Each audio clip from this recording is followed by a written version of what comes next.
Estoy esperando que... ¿Cómo están, muchachos? Muy buenas tardes. Empezamos el día de hoy con nuestra clase, el curso de Historia del Perú. Les saluda el profesor Francisco Mendoza y hoy, como lo están viendo, tenemos que ver un nuevo periodo, la década de 1930, ya posterior al oncenio de Leguía. Entonces, comencemos recordando ciertos puntos de manera fundamental. Primero, esto que les vengo mencionando ya hace algunas semanas y que tienen que ir interiorizando. Acá vamos a poner una suerte de línea de tiempo, ya utilizando esta portada, y hay que recordar que del siglo XX hemos estado viendo hasta el momento dos temas. La República Aristocrática o el Segundo Civilismo, que va entre 1899 hasta 1919, y la clase anterior hemos terminado hablando del oncenio y hoy vamos a terminar hablando del tercer militarismo. ¿Y qué es lo que podemos ver de manera general de este periodo? Lo primero que hay que tomar en cuenta, es que si bien durante el oncenio terminó gobernando una sola persona, que es Augusto de Leguía, tomen en cuenta que detrás de Leguía hay una serie de intereses, de grupos de poder económicos que están apoyando a Leguía para que se mantenga en el poder porque se ven beneficiados con él. Y lo mismo pasó durante la República Aristocrática y lo mismo pasará en la clase de hoy con el militarismo. Entonces, profesor, ¿a qué te estás refiriendo? Bueno, me estoy refiriendo a que durante la época de la República Aristocrática, podemos encontrar varios presidentes: Lope de Romaña, Candamo, Pardo, Leguía, Billinghurst, Benavides, Pardo nuevamente. Pero durante estos 20 años de la República Aristocrática, recuerde que quien realmente estaba en el poder terminaba siendo la oligarquía hacendaria. Los grandes terratenientes del Perú, sobre todo los grandes terratenientes azucareros de la costa norte, van a terminar siendo los hombres más ricos, más poderosos y más influyentes ya sobre la vida política nacional. Cuando Leguía llega al gobierno, no te olvides tú, ¿qué cosa es lo que hizo? Para él poder tomar el control del Estado, no solamente del gobierno del Estado, tuvo que desplazar al partido civil, que representaba la oligarquía hacendaria, de los principales cargos de gobierno, concentrándolos él con el apoyo de la clase media. Recuerda que en el oncenio vamos a terminar teniendo como grupo más favorecido durante este periodo a la clase media. ¿Ya? La clase media. Repito, hay un gobierno personalista de Leguía, pero la clase media serán los votantes que permitan a Leguía quedarse mucho tiempo en el poder y son los funcionarios del gobierno que Leguía está estableciendo en el estado de la patria nueva que él impone. ¿Ya? Que él impone. También recuerda que durante la época de Leguía habíamos hablado de un tránsito, ya de la dependencia del capital inglés hacia la dependencia hacia los Estados Unidos, que no era una novedad, ya se venía produciendo desde el final de la República Aristocrática, pero se afirma durante el oncenio. No solo porque Leguía es muy favorable a los Estados Unidos, sino porque termina siendo la dinámica general, ya la dinámica general. A ver, ¿qué me están planteando por acá? Hola, Meli, ¿cómo estás? Entonces, tomen en cuenta, es la dinámica general. Después de la Primera Guerra Mundial, Estados Unidos, la banca norteamericana tiene un montón de dinero y va a terminar inundando de préstamos y de capitales América Latina, de América Latina. Ahora, recuerda que esa gran dependencia económica hacia los Estados Unidos va a terminar generando a finales del gobierno un duro problema. El crack del 29, recuerda que en solamente 5 días Estados Unidos perdió 10 veces más dinero de lo que había terminado invirtiendo en toda la Primera Guerra Mundial y se genera con ello la llamada Gran Depresión, la expansión de la crisis. Quiebran las industrias y los bancos, se devalúa la moneda, mucha gente se queda sin trabajo y Estados Unidos tomó como decisión inmediata no dar préstamos a nivel internacional, ya reducir la importación de productos o materias primas y comenzar a sacar sus inversiones de otras partes del mundo para intentar mejorar con eso su misma situación económica. Lo único que hizo fue exportar la crisis. Y países como el nuestro, tan dependientes de Estados Unidos, se van afectados. Les decía al final de la clase, a Estados Unidos le da una fuerte gripe, haciendo una relación con la situación económica, y a nosotros nos da una broncopulmonía fulminante. ¿Ya? ¿Esto qué generó? Terminó generando de qué, insisto, se cierran empresas en el Perú, extranjeras, y empresas peruanas que les brindaban servicios. La gente se queda sin trabajo, hay un montón de productos que no vienen del extranjero y por lo tanto, ya, como por ejemplo, el no venir de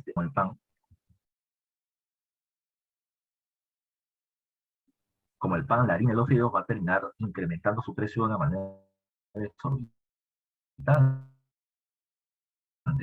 Recuerda que al cerrar los alimentos estaban muy caros, la crisis económica se convierte en una crisis social y se convierte automáticamente en una crisis política porque la gente le echará la culpa a Leguía. Aprovechando la debilidad de Leguía, la oligarquía hacendaria, ya, repito, debilitada durante el oncenio, va a tener el momento preciso para contraatacar, ¿ya? Para contraatacar. ¿Y lo harán cómo? Lo harán apoyándose en los militares y en un golpe de Estado militar.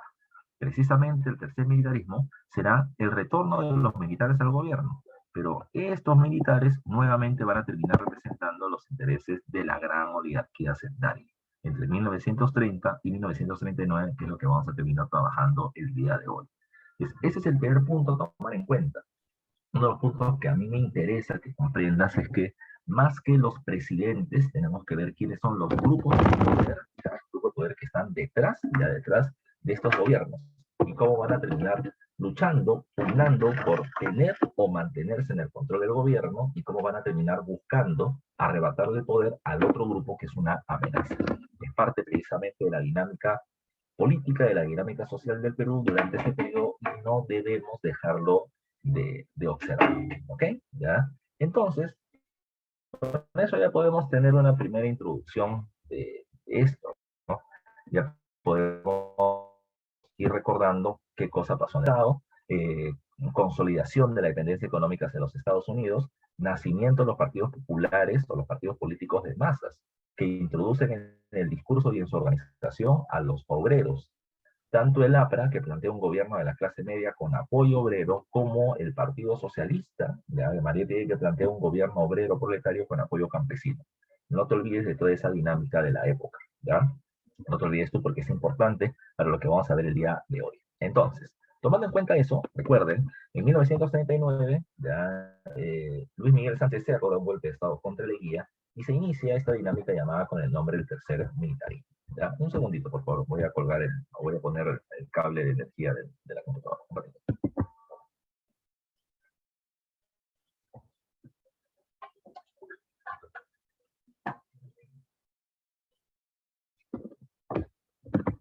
Ya, ya está, para evitar cortes posteriormente. A ver, recuerden ustedes, cuando hablamos del tercer militarismo, el contexto ya, cronológico que vamos a terminar trabajando va entre 1930 y 1939. ¿Ya? Ahora, ¿qué está pasando en el mundo durante ese periodo? Primero, uno de los puntos que debemos recordar es que estamos en el periodo llamado como periodo de entreguerras, el periodo que va entre la Primera y la Segunda Guerra Mundial. Lo segundo a tomar en consideración es que, recuerda, después de la Primera Guerra Mundial, Europa había quedado económicamente muy golpeada. Pero además de eso, si bien muchos de los países se quedaron muy golpeados económicamente, recuerda que en uno de ellos, en la Unión Soviética, se establece, o en Rusia, se establece por primera vez un gobierno de tendencia socialista.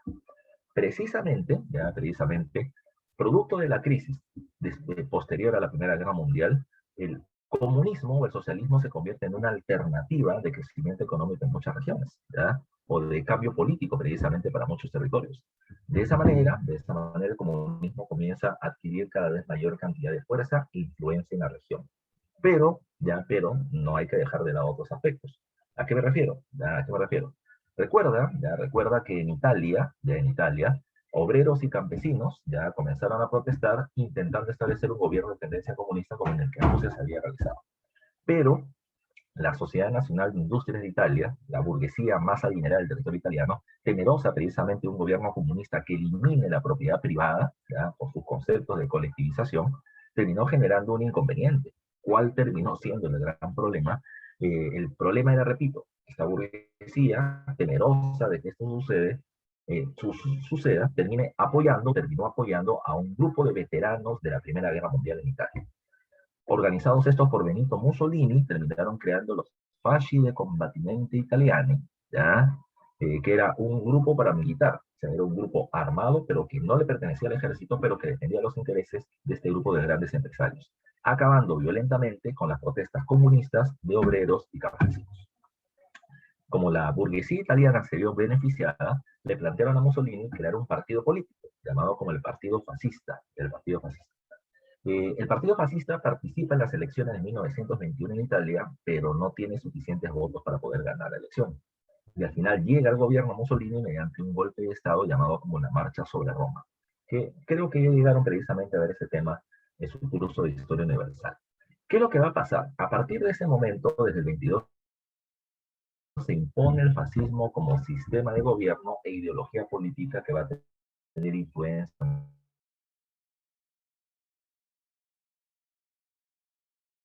en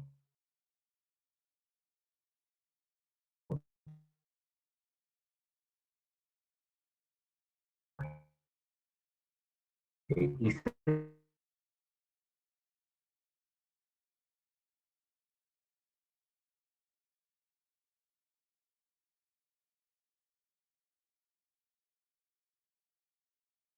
establece un gobierno de carácter totalitarista, tanto del Poder Ejecutivo, del Legislativo, del Judicial, de la Fuerza Militar y demás. Y además, ¿qué más ya hay que tomar en consideración cuando hablamos del fascismo? El fascismo es antidemocrático, antiliberal, ¿ya? Anticomunista, ¿ya? Comunista totalitario y varios otros aspectos radicales de la vida. Son ultraconservadores y defienden los intereses de la policía. Ahora, este fascismo comienza a tener impacto en diferentes regiones y en diferentes países aparecen movimientos fascistas.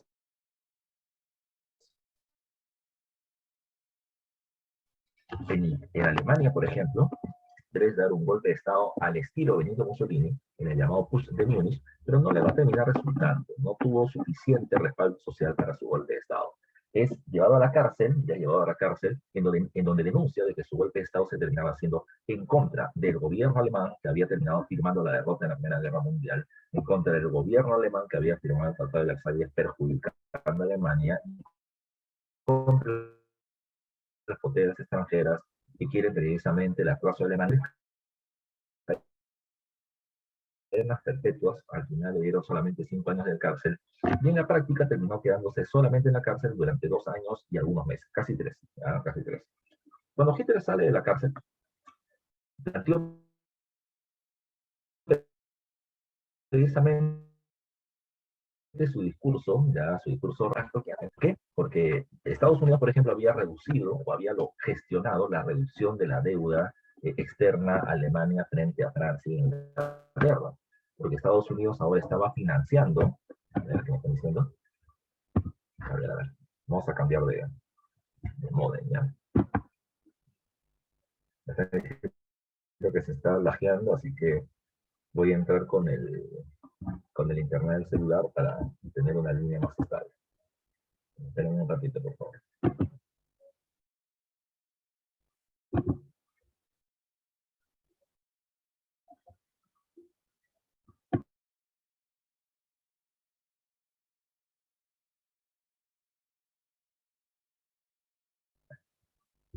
Ya cambié de router, ya, que ahora va a ser mi celular, vamos a ver que no haya precisamente complicaciones. Repito entonces de manera general. Recuerda que durante el tercer militarismo, ya a nivel internacional se viene produciendo el periodo entre la Primera y la Segunda Guerra Mundial, el periodo entre guerras. Recuerde que en ese lapso de tiempo el fascismo se impone como sistema de gobierno en Italia en 1922 con un golpe de Estado establecido por Benito Mussolini y el partido fascista ya en Italia llamado como la Marcha sobre Roma. Recuerda que el fascismo tiene una serie de características. El fascismo termina siendo antiliberal y antidemocrático. No permite la competencia política con respecto a otros partidos. Los otros partidos diferentes al fascismo van a ser declarados ilegales, sacados del sistema electoral, sacados del sistema político, no permitiendo elecciones y quedando el gobierno en un solo partido. ¿Ya? A eso se le llama totalitarismo.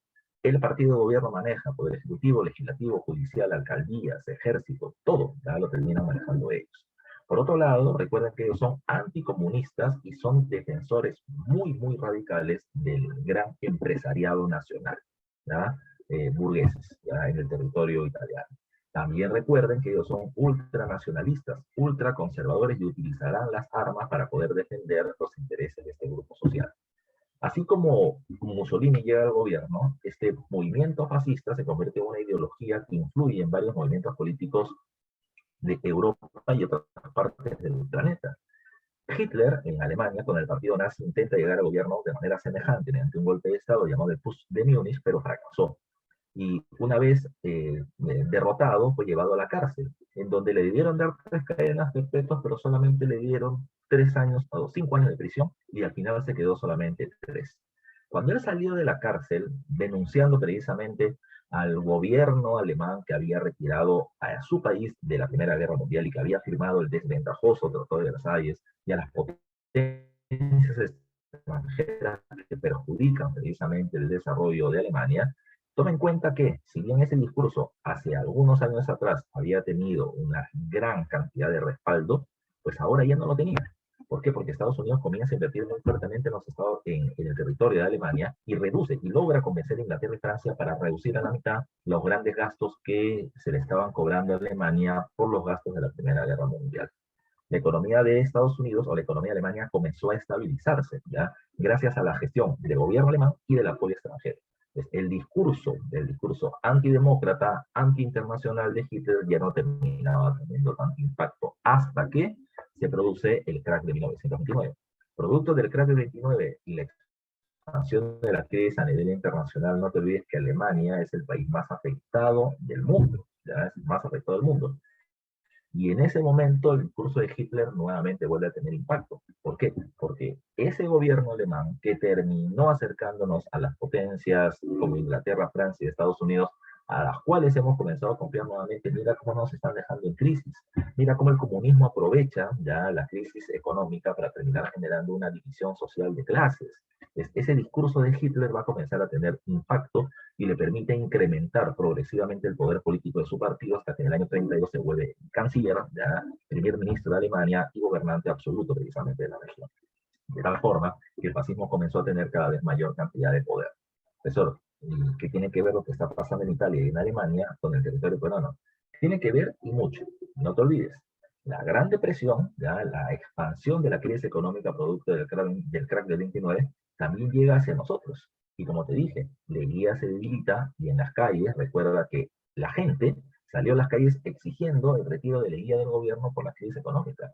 Pero te decía que el APRA y el Partido Comunista comenzaron a decirle a la población, señores, no pidamos cambio de presidente, porque luego entra otra persona de la élite y vamos a terminar teniendo los mismos problemas. ¿Qué es lo que hay que hacer? Hay que pedir un cambio del sistema. El APRA y el Partido Comunista eran considerados por la élite, por los grandes hacendados, eran considerados como un grupo o grupos subversivos. Recuerda, ¿qué significa la palabra subversión? Que lo has escuchado hace poco por el tema de la muerte de Abimael Guzmán y cuando se comenzó a rememorar el tema de Sendero Luminoso. Subversión significa invertir el orden. De invertir el orden. Es, ¿cuál era el orden sociopolítico que se venía viviendo en el Perú? Que el control del Estado y las riquezas la termina teniendo la oligarquía. De la oligarquía. Entonces, cuando hablamos de subvertir el orden, significa de que otro sector social, en este caso los sectores populares, campesinos, obreros, tengan el control del gobierno. Si ellos tienen el control del gobierno, el control de las empresas, el control de la economía, la oligarquía lo perdería por completo. Repito, la oligarquía considera a los grupos que amenazan sus intereses como subversivos, terroristas, negativos, y así eran llamados el APRA del Partido Comunista durante este periodo. Repito, aprovechando que Leguía se debilita, recuerda que el partido civil, la oligarquía, respalda un golpe de Estado militar con Sánchez Cerro a la cabeza, y con eso nace el tercer militarismo. No es casualidad, ya no es casualidad. Sánchez Cerro, en el Perú, ya es un militar golpista contra Leguía. Pero Getúlio Vargas en el Brasil ya termina teniendo la misma tendencia militar de derecha golpista, ya llegando al gobierno por un golpe de Estado. Lo mismo pasaba en Nicaragua con Anastasio Somoza. Y lo mismo que los, repito, militares, conservadores, ¿ya? Conservadores defensores de la oligarquía, que están llegando al gobierno por el uso de la fuerza. ¿Ya? Y van a tener un gobierno de tendencia fascista. Estados Unidos respalda estos golpes de Estado militares en América Latina porque considera que así y solo así se puede terminar manteniendo el orden y el control sobre la amenaza popular, sobre la amenaza subversiva que se estaba expandiendo en la región y el temor al avance del comunismo desde la Rusia o desde la Unión Soviética. Precisamente por eso, tomando en cuenta ello, recuerden lo que estoy poniendo acá como características políticas.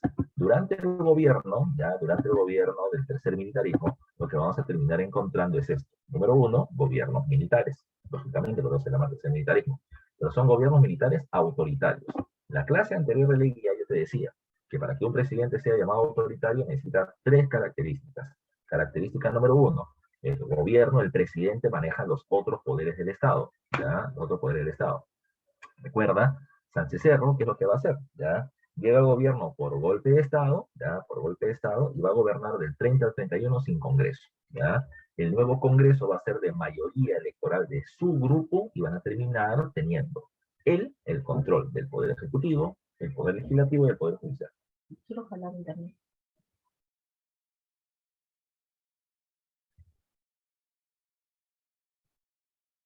¿Ya está ya?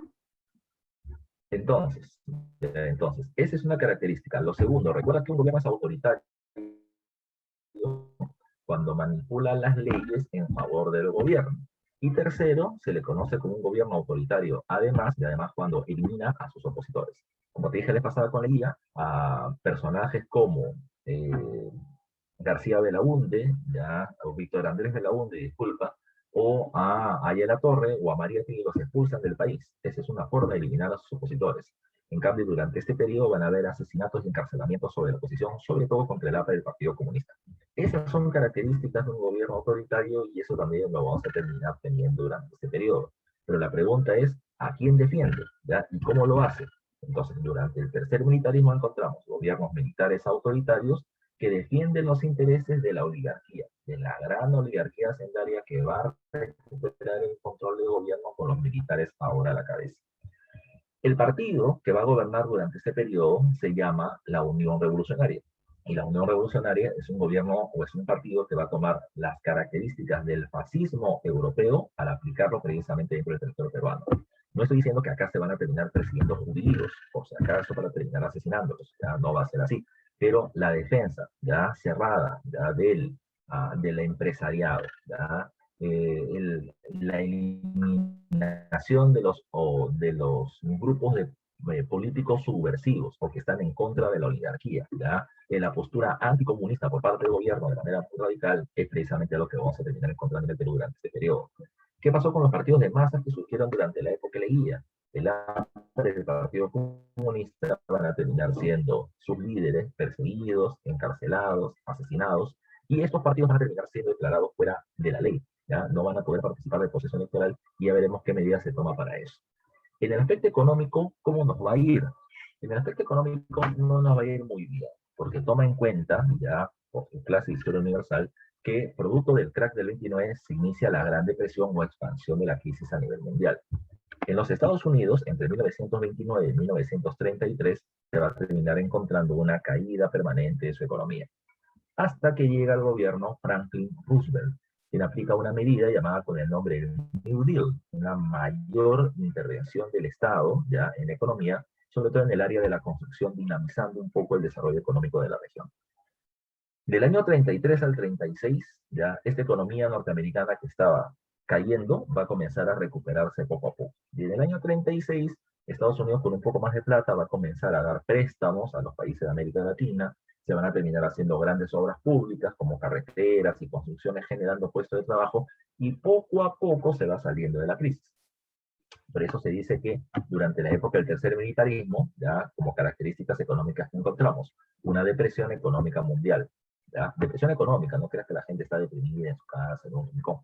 Hay una depresión económica mundial, la denominada Gran Depresión, ¿ya? Y toma en cuenta que hay una lenta recuperación desde que Estados Unidos comienza a salir de la crisis en el año 36. No te olvides tú, ya no te olvides tú. Otra cuestión, ante la falta de préstamos e inversiones desde el extranjero, porque los países están buscando cómo poder mejorar ellos mismos, no tengo plata para los demás, entonces, ¿qué es lo que va a terminar sucediendo? ¿Ya?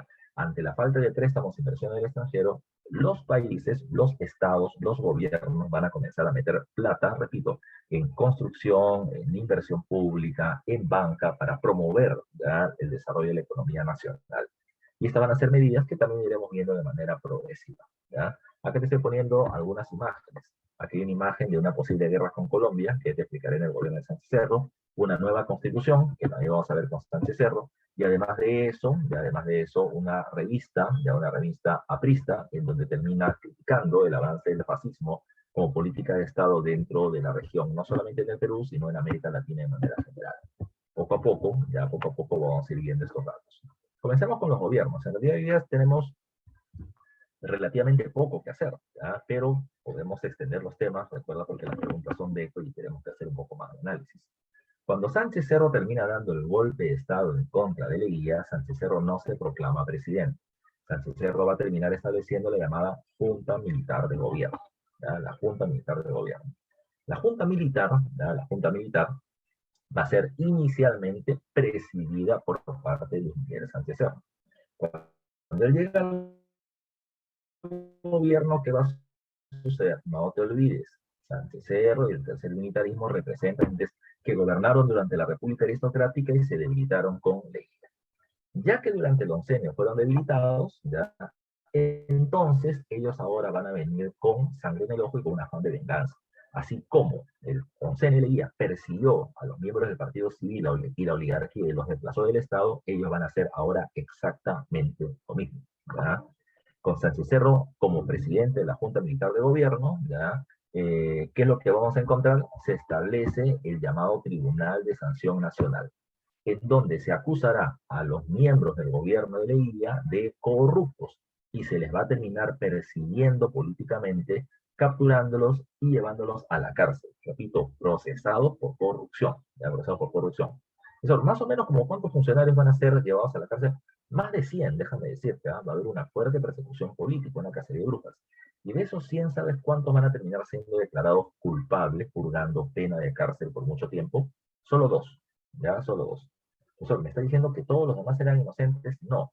Lo que estoy diciendo es que lo que hizo Sánchez Cerro es una persecución política. No importa si eres culpable o inocente, igual te voy a terminar sancionando ante la opinión pública.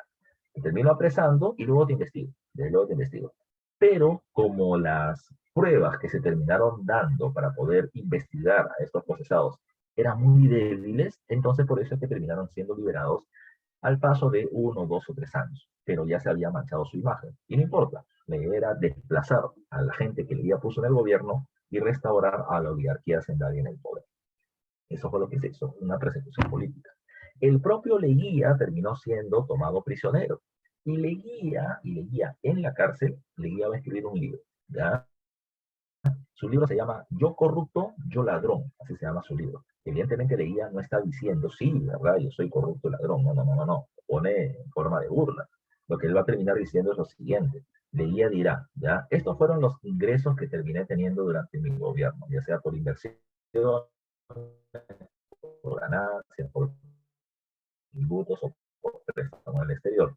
Y estos fueron las he terminado gastando lo que gané, lo que gané. O incluso más porque terminé teniendo en algún momento déficit. O sea, gasté más de lo que terminaba teniendo por temas de préstamo.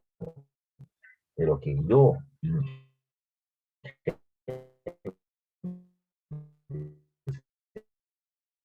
se hayan quedado con plata, falso. Bueno, hay que tomar en cuenta que sí, en su gobierno, falso. Yo no he robado nada, va a terminar recién leía. Mi pecado fue haberme metido con la oligarquía hacendaria y el partido civil como su representante. Por haberlos golpeado durante mi gobierno, es por eso que ellos ahora me han mandado a un militar como Sánchez Cerro a sacarme del poder y a perseguirme a mí y a mi gente encarcelado. ¿Ya? Esa fue la denuncia final del gobierno de Leguía en su vida. La conclusión era, mi pecado fue meterme con los grandes hacendados. Y por eso es que ellos han mandado a sus perros guardianes, que son los militares, y por eso es que nos están persiguiendo ahora. La prensa se acercó evidentemente al presidente Sánchez Cerro, al presidente de la Junta Militar Sánchez Cerro, a ver qué tenía que responder ante lo que Leguía estaba denunciando. ¿Sabes cuál fue la respuesta de Sánchez Cerro? La respuesta de Sánchez Cerro fue un sepulcral silencio. No dijo absolutamente nada ante la denuncia de Leguía. ¿Sabes qué cosa quiso decir Sánchez Cerro con su silencio? Sánchez Cerro quiso decir, yo no tengo por qué responderle a un corrupto. A un corrupto. Él dice que yo soy el corrupto cuando el corrupto solamente se quiere zafar. Por eso, no le respondo. ¿Sabes cuál fue la interpretación que le dio la población al silencio de Sánchez Cerro? La interpretación es una frase, el que calla otorga. Si él dice decirte a ti, ¿ya? De que tú estás defendiendo es porque es verdad, es porque es verdad. El que calla otorga, el que calla otorga, ¿ya? Entonces, me dicen, profe, y claro, eso es lo que se dio a entender, ¿no? Que Leguía tenía razón. Como él no dijo nada, pues la gente entendió que Sánchez Cerro en realidad era defensor de los hacendados. Toma en cuenta lo que ya te dije, la crisis económica no culminó cuando Leguía se fue. La crisis económica se va a mantener por largos años, hasta el año 36 con fuerza. Y entonces, la Junta Militar, si bien sacó a Leguía y persiguió a los leguistas, no terminaba solucionando la crisis económica. La gente no tenía chamba, las empresas se cerraban, los productos eran muy caros, y por lo tanto, la imagen de Sánchez Cerro y de los militares seguía en crisis. Así que, para poder evitar problemas, Sánchez Cerro decide retirarse de la Junta Militar, para que no se perjudique a la Junta Militar que se ha formado en este momento. Ahora, como la crisis económica y las protestas continuaban, van a haber varios presidentes de la Junta Militar. En los próximos 3 meses van a haber 4 presidentes más de la Junta Militar, hasta que llega un personaje importante. Su nombre es David Samanez Ocampo. David Samanez Ocampo, nuevo presidente de la Junta Militar, ¿ya? ¿Qué es lo que va a hacer? Él va a decir, pues, a nosotros no nos han elegido para poder gobernar, ¿ya? Entonces, lo mejor que podemos establecer es un tránsito para el retorno de la democracia, que el pueblo elija a su presidente de la República. David Samanez Ocampo terminó estableciendo para ello una convocatoria de elecciones presidenciales que se van a establecer en el año 1961, y para que las elecciones sean limpias, se terminó creando una institución, el jurado electoral, lo que hoy llamamos el Jurado Nacional de Elecciones. Una institución que se encargue de todo el proceso electoral sin, supuestamente, intervención del gobierno en las elecciones presidenciales. Bacán. Hasta ahí todo bonito. ¿Ya? Hasta ahí todo bonito. En las elecciones de 1931, ya se van a presentar como candidatos de mayor fuerza Luis Miguel Sánchez Cerro y Víctor Raúl de la Torre. Primero vemos a Sánchez Cerro. Sánchez Cerro acaba de formar un partido llamado la Unión Revolucionaria, un partido de tendencia fascista, ¿ya? Sus militantes van a terminar utilizando uniformes militares, como también los utilizaban los llamados camisas negras en Italia y los camisas pardas en el territorio alemán. Acá la gente se va a terminar vistiendo como está Sánchez Cerro, como si fueran militares, ¿ya? Ahora, repito, la Unión Revolucionaria de tendencia fascista y que va a terminar siendo el partido o el grupo más poderoso durante la década del 30 y muy influyente durante la década del 40, ya tiene a Sánchez Cerro como candidato. El APRA, ya, Guay La Torre es el otro candidato importante. Que La Torre había fundado la Alianza 24, que este grupo venía teniendo células ya apristas en diferentes países, en México, en Uruguay, en Colombia, en Chile y en el Perú. En el Perú, Aya La Torre participa con el nombre de Partido Aprista Peruano y va a ser el otro candidato de fuerza en este proceso electoral. ¿Quién ganó la elección? Bueno, como lo estás viendo arriba, estamos hablando del gobierno de Sánchez Cerro y no de La Torre. Entonces, Sánchez Cerro fue el que ganó el proceso electoral.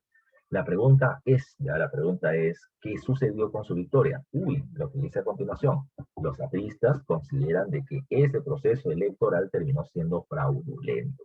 Van a terminar diciendo, claro pues, ¿cómo no va a ganar Sánchez Cerro si Sánchez Cerro dio el golpe de Estado, formó la Junta Militar, se retiró de la misma y dejó a su amigo David Samanez Ocampo? Él convocó elecciones y creó el Jurado Nacional de Elecciones que convoca y analiza este proceso, ya que dirige este proceso, y qué casualidad que gane Sánchez Cerro.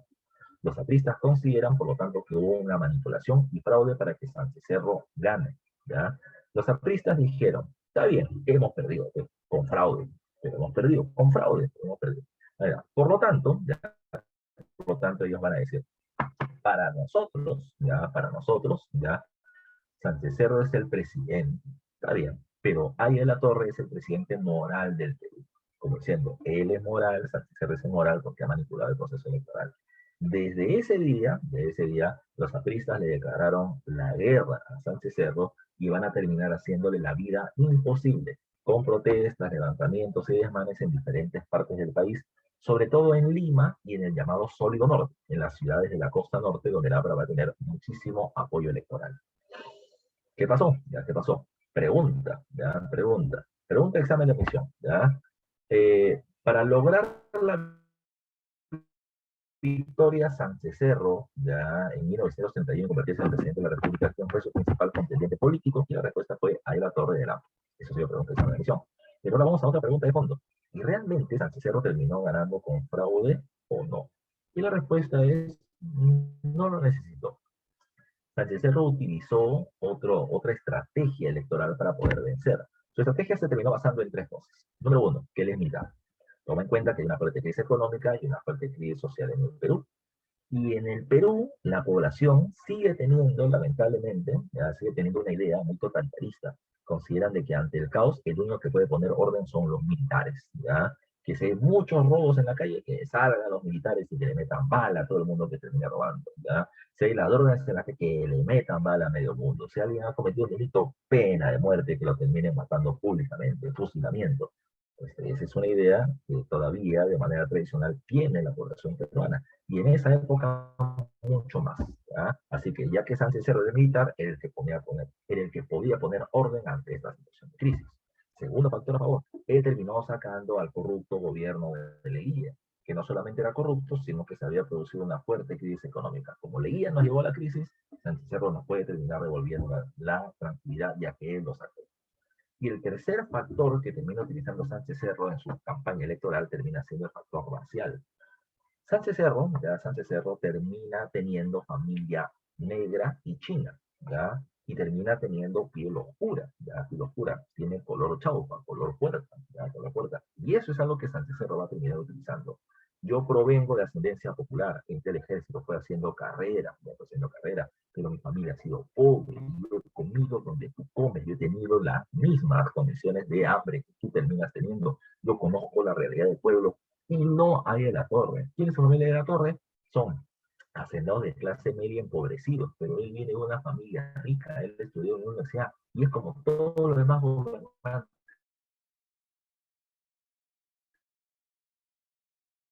blancos, él no es como tú y como yo, repito, no tiene el mismo color de piel que nosotros terminamos teniendo porque no es del pueblo. Repito, Cerro defiende los intereses del apoyo de la oposición. Es como la victoria de Castillo. Castillo ganó con la justa, pero ganó bien, ¿ya? Pero Keiko le terminó haciendo de todo, ¿no? Que mira que esta firma es así, y un montón de gente antes, los ahora terminaban siendo sus aliados. Los de Flores y un montón de gente más alrededor. Entonces, hay un montón precisamente de intereses en el medio. Sánchez Cerro ganó, pero los artistas le van a hacer algo imposible. Producto de la crisis económica y las múltiples protestas que se van a terminar estableciendo, Sánchez Cerro termina estableciendo una medida, la llamada ley de emergencia, ¿ya? La ley de emergencia. ¿Qué establece la ley de emergencia? Lo que le pongo por acá, se limitan las libertades individuales. El gobierno estableció, por ejemplo, la eliminación del derecho a reunión. Cuando hablo de la eliminación del derecho a reunión, no es que no puedas terminar haciendo una fiestita por Halloween, ya para poder evitar la difusión de la pandemia, sino que se planteó que no podía haber reunión alguna de ningún tipo en el país. Es decir, salte tu mamita, ¿quieres reunir a la familia? No se puede, a menos que le pidas permiso a la policía, a la gendarmería, y que ellos terminen dando el visto bueno y terminen mandando al representante de la policía a ver si en esta reunión, no es que se estén guardando los protocolos de bioseguridad, no, a ver si en esta reunión no se está conspirando contra el gobierno, ¿ya? Contra el gobierno, porque eso es lo que se buscaba, eliminar a los conspiradores, eliminar a la oposición. O estás conmigo o estás en mi contra, te persigo. Si no había derecho a reunión, repito, ni familiar, menos había derecho a la reunión política. Los partidos políticos no se podían reunir porque eran considerados conspiradores. De la misma manera se cierra la Universidad de San Marcos, por eso se habla de un receso de la universidad. Se cierra San Marcos, ¿por qué? Porque en San Marcos muchos de los estudiantes terminaban teniendo una vida política muy activa. Ayer La Torre, en otros días, había sido dirigente en San Marcos, y por lo tanto, San Marcos, que se encontraba en la casona, en el centro de Lima, en el parque universitario, rápidamente podía organizar estudiantes y ir a hacer protestas contra el gobierno. Eso es lo que se busca evitar. El diario aprista llamado La Tribuna, de donde criticaba a Sánchez Cerro, también terminó siendo clausurado. Se reduce la libertad de expresión, la libertad de reunión, organización y expresión. Acallando, repito, a la oposición del gobierno. No te olvides tú. Eso es lo que va a terminar pasando. Muchos dirigentes del Partido Comunista y del Partido Aprista van a terminar siendo tomados prisioneros y llevados a la cárcel de máxima seguridad que tenía el Perú, que era la cárcel de El Frontón en la isla de San Lorenzo en el Callao. ¿Ya? Ahí los metieron. Incluso está ahí La Torre, Luis Alberto Sánchez, que es su principal dirigente intelectual, o está, por ejemplo, Armando Villanueva del Campo, alias Zapatón, ¿ya? Que también terminaba siendo parte del grupo de enfrentamiento que tenía el APRA contra el gobierno. O sea, se comenzó a perseguir y a callar a la oposición con la ley de emergencia. Esto termina siendo una medida fascista. O estás conmigo o estás contra mí. ¿Ya? O estás conmigo o estás contra mí. Ahora, ¿qué más sucede? Acá se pone el levantamiento aprista en Trujillo, porque es una medida política. Pero para poder llegar a esto, vamos a explicar otros datos más. ¿Ya? Dejemos un rato de la política, nos vamos a la siguiente diapositiva y veamos este punto, el tema económico. Ya, el tema económico. Mira, desde que la Junta Militar de Gobierno estaba en funciones, en América Latina había una misión económica llamada la Misión Kemmerer. Era un grupo de economistas norteamericanos que estaban yendo a diferentes países a plantearles cuáles eran las principales reformas que podrían hacer para buscar su crecimiento económico.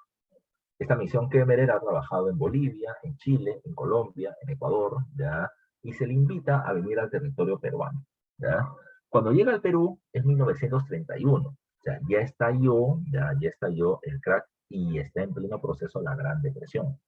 Y precisamente ellos van a terminar planteando 10 reformas para terminar mejorando la situación económica del Perú. De las 10 reformas que ellos proponen, el Perú a la mucho va a terminar aplicando 2 y a medias una más, 3, ¿ya? ¿Y cuál es esta? Esta, de manera general, la podemos englobar con la denominada ley de bancos, ¿ya? Así se va a denominar, la ley de bancos. Por eso, ¿qué cosa fue la ley de bancos? Te explico, ya te explico. A ver, primero vamos con un concepto para entender la ley de bancos. El encaje legal. Muchachos, por sus clases de economía, digan ustedes, ¿saben qué cosa es el encaje legal? A ver, les estoy haciendo una pregunta para que me respondan, ¿ah? Por tu clase de economía, muchachos, ¿saben ustedes qué cosa termina siendo el encaje legal? A ver, espero sus respuestas. Si sabes, ponme si sé. Si no sabes, ponme no sé. Ya no sé. Al fin y al cabo, yo te voy a terminar explicando. ¿Ya? A ver, son 37 alumnos. ¿Ya? Ahí me terminan diciendo dos, no sé, profe. ¿Ya? No saben. No saben porque no se acuerdan, no saben porque todavía no han llevado ese tema en economía. ¿Ya? A ver, díganme ustedes, muchachos, ¿no? Y sean sinceros con ustedes mismos. Ustedes son los que van a postular y no yo. Si han hecho el tema ya de bancos, ya en economía, les deben haber hablado del encaje legal. Si es que todavía no llegan al tema, llegarán. Si es que ya lo hicieron y no se acuerdan, significa que tienen que repasar un poquito más. ¿Ya? Entonces, vamos, ¿qué cosa es el encaje legal? Sí llevaron al tema, pero no han hecho encaje legal o no se acuerdan. Supongo que es lo segundo, sobre todo. Repito, si no se acuerdan, a seguir repasando. ¿Ya? A uno me dice que sí, otro me dice que no. ¿Ya? No sé, están en salones diferentes, creo. ¿Ya? No voy a decir nombres, pero una compañera me dice, sí hemos llevado el tema, y otro compañero me dice, aún hablamos de bancos. Ya, bueno, vamos a regresar, yo te voy a explicar entonces. ¿Ya? Mira, ¿qué cosa es el encaje legal? ¿Ya? Ajá, ¿ya? Acá me dice, una compañera me dice, es un porcentaje de los depósitos de instituciones financieras, si mal no lo recuerdo. Te explico la situación. Mira tú, el encaje legal es el hecho por el cual los bancos, ya los bancos, no pueden terminar invirtiendo el 100% del capital que tienen. Te explico, ¿cómo funciona un banco? Un banco lo que hace es recibir los ahorros que la población termina poniendo, digamos, de modo propio, por decisión propia, dentro de un banco. Y el banco te dice, mire, yo te voy a pagar por los 1.000 soles que me estás dando, yo te voy a terminar dando tus 1.000 soles más 5% de interés durante un año, ya, por la inversión que vienes haciendo en mí. ¿Qué es lo que hace el banco? Con esos 1.000 soles que ha invertido, que ha puesto una persona, y el dinero de otros más, ya, el dinero de otros más, ¿qué voy a hacer? Yo se lo voy a terminar prestando a un empresario, ya, que quiere hacer negocios y que necesita capital. Yo a ti te presto 1.000, te presto 40.000, ya, pero te voy a terminar poniendo el 30%, del 30% de intereses sobre el capital prestado, ¿ya? Entonces, voy a repetir, yo termino recibiendo 1.000 a 5% de interés y termino prestando 40.000 a 30% de interés. Esa termina siendo la ganancia de los bancos. Pero ¿dónde está el problema? ¿Ya? ¿Dónde está el problema? El problema está en que producto del crack de 1929, los bancos venían teniendo préstamos en muchas empresas. Y cuando las empresas se declararon en quiebra, no le pagaron el dinero a los bancos se quedaron sin fondos, no podían devolver su dinero y por lo tanto quebraron también. Entonces, ¿qué establece el sistema del encaje legal?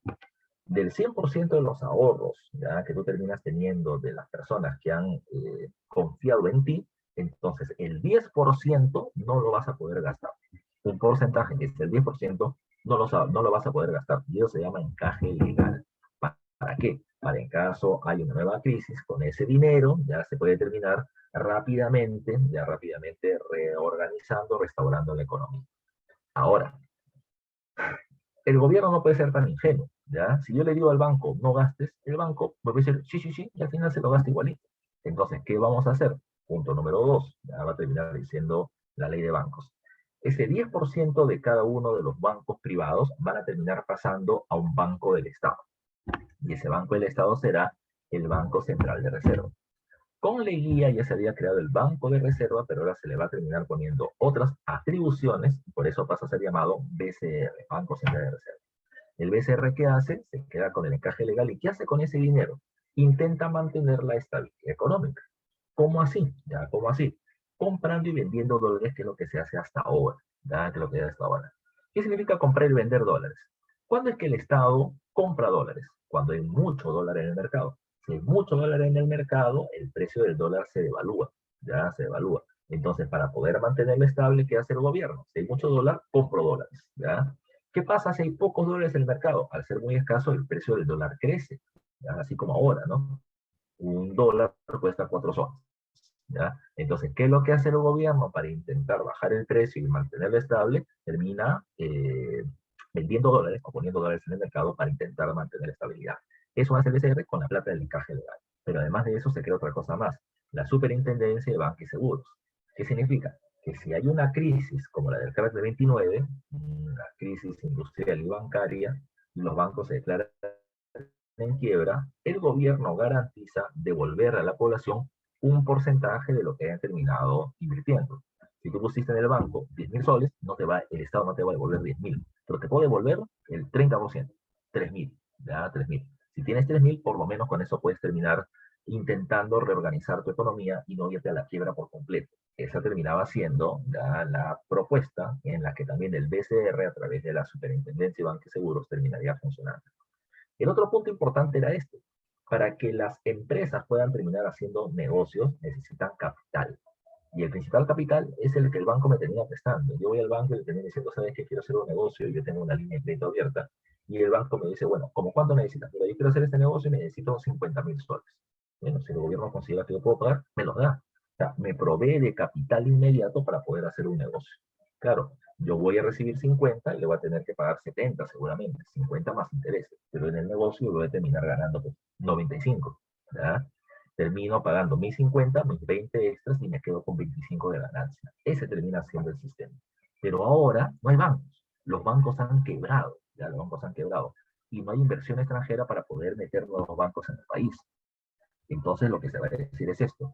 Ya que no hay inversión privada extranjera para poder crear nuevos bancos, entonces tiene que haber una inversión pública del Estado dentro del territorio nacional. Y para eso se va a terminar creando la llamada banca de fomento. El gobierno va a crear dos bancos, el Banco Agrícola y el Banco Industrial. El Banco Agrícola es para financiar la agricultura, ya, literalmente la agricultura. Y cuando hablamos de financiar la agricultura, me estoy refiriendo a qué, ya me estoy refiriendo a qué. No se le va a prestar dinero a Juanito el campesino. No, no, no, no, no. Se le va a terminar prestando dinero a quién? Al gran hacendado, a la familia Pía, a la familia Pardo, a la familia Prado. A ellos se le presta la plata, al gran hacendado, para que mantenga su producción, mantenga la gran cantidad de trabajo y los mercados internos que están conectados. ¿Ya? Cuando hablamos del banco industrial, se va a terminar prestando dinero a los empresarios que quieran realizar industria en el país. Y ese es un dato especial, porque hasta ese momento no teníamos burguesía industrial, empresarial, ya que termine comprando maquinarias del exterior, ya que termine entrando a negocios diferentes al de la banca y la agricultura. Pero se comienza a financiar este grupo y es un dato importante. Repito, Esto es parte de lo que aplicaba el New Deal, las medidas keynesianas, una mayor intervención del Estado de la economía para poder regularla, y es lo que se aplica con la misión Kennedy en el Perú. No te olvides tú, ya eso viene en el gobierno de Sánchez Cerro. Otro dato más. Sánchez Cerro, repito, siempre decía lo mismo. Leguía es el malo, Leguía es el malo, Leguía es el malo, Leguía nos termina llevando a la crisis, a la ruina, gobierno corrupto, manipulador de las leyes, etc. Siempre hablaba de Leguía, de la central de Leguía. ¿Por qué? Porque yo lo vencí, ¿no? Ya ese es su principal activo político. Yo vencí esa corrupción, ya yo eliminé esa corrupción. Entonces, uno de los elementos del autoritarismo y la corrupción del gobierno de Leguía fue precisamente su constitución, la Constitución de 1920, que terminó siendo prácticamente impuesta por una manipulación electoral y un fuerte populismo. Cuando Sánchez Cerro llega al gobierno dice, esa Constitución la tenemos que eliminar. Más o menos como el discurso de Castillo, ¿no? Una nueva Constitución a la Asamblea Constituyente. Pero Sánchez Cerro logra llevar a la práctica este proceso. En 1933 se establece una nueva Constitución que tiene 3 puntos importantes. Ahí hay 2, te voy a mencionar un tercero, porque lo vamos a ver en el gobierno de Benavides. Primera medida, se establece la llamada Ley de Partidos Internacionales, ¿ya? Profesor, ¿qué cosa significa eso de la Ley de Partidos Internacionales? Que todos aquellos partidos políticos extranjeros no pueden tener injerencia en la vida política nacional. Un extranjero no me puede decir a mí peruano qué cosa hacer con mi gobierno. Ese termina siendo el argumento. Y si usamos la lógica, eso es correcto. Un extranjero no nos puede decir a nosotros qué cosa hacer porque somos un gobierno autónomo, independiente. ¿Ya? Acá se dio la ley de los llamados partidos internacionales. Pero esa ley tenía nombre propio, como todas las leyes. Esa ley servía para poder declarar ilegales en la participación política dentro del Perú a 2 partidos, al APRA y al Partido Comunista. ¿Por qué el APRA? Porque el APRA había nacido en México, era un partido mexicano. Por lo tanto, los mexicanos no le pueden decir a los peruanos cómo gobernarnos. Aguanta, profe. Pero si el líder fue un peruano, sí, el líder fue un peruano, pero fue en México. Sí, pero lo tuvo que formar en México porque había sido expulsado del Perú. No me interesa, ya no me interesa. La ley fue creada para que la oligarquía gobierne y los partidos de oposición sean sacados. Precisamente el APRA fue ilegalizado por esa medida. El Partido Comunista del Perú. Después de la muerte de Mariátegui, el Partido Socialista se convierte en Partido Comunista. Y el Partido Comunista del Perú va a estar afiliado al Partido Comunista de la Unión Soviética. Por lo tanto, los comunistas son rusos. Los comunistas son rusos. Y los rusos no pueden ilegalizar. No solamente eran perseguidos, sus líderes encarcelados, sino que ahora ellos terminaron siendo puestos fuera de la ley sin poder participar en el proceso electoral. Así terminó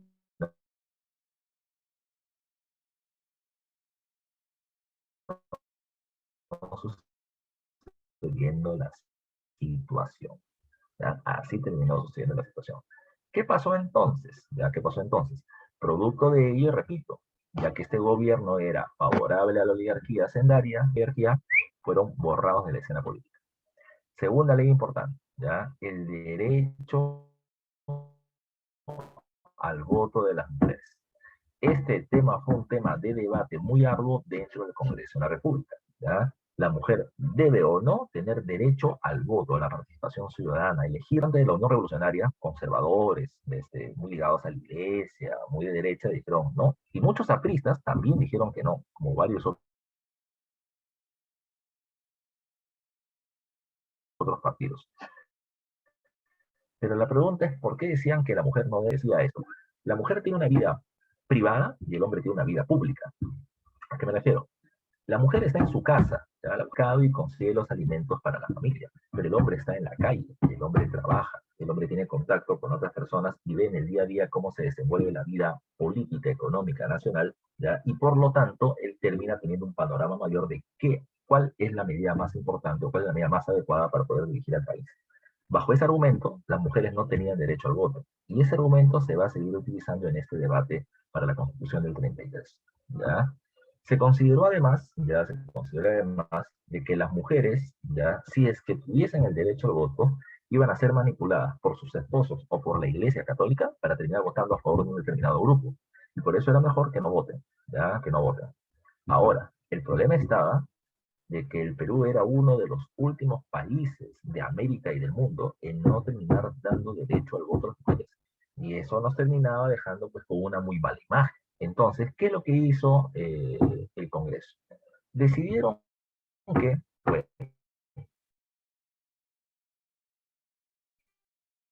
que la mujer sí tenga derecho al voto, pero, pero por el momento solamente para el alcalde. Ese terminaba siendo, se termina diciendo que en esa foto Benavides se parece al presidente de 5 días que fue Merino, ya tiene un aire, ¿no? Pero acá, vuelvo a repetir, vuelvo al dato. Se estableció que la mujer vaya teniendo experiencia electoral escogiendo solamente alcaldes. ¿Ya?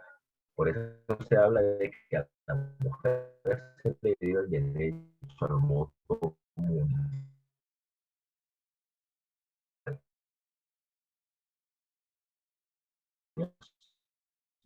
Ya que la mujer ya quiere ya, ya podrá escoger presidente. Así se terminó esa contra. Entonces, no termine teniendo ninguna sola duda, pero sí hay que tomar en cuenta, insisto, de que el Perú no es el único país de este tipo, ¿ya? Machista, ya heteronormal, aparece por acá en nuestra amiga Miriam.